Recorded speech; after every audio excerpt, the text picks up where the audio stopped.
Ayun. Malayo yan mga tol. 1 kilo kasi sa naman. Yun.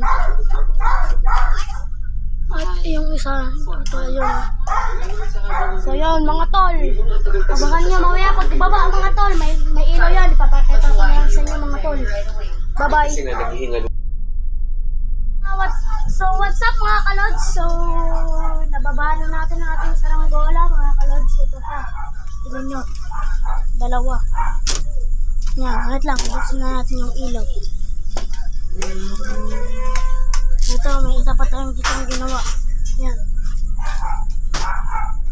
Ito yung kanina yung mga kalods yung maliit. Yan. Wala yan nagdipa.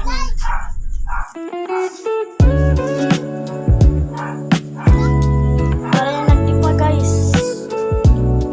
Nagdipa naman siya yung pero yung maliliit ng mga bata. Ito yung isang dipa. At ito nga. Yan. Inista yung buntot. So yan. Ito yung gamit nating tanse sa maliit. Yan. Manipis lang yan mga lods. Yan. Manipis lang yan. At ito naman yung sa malaki.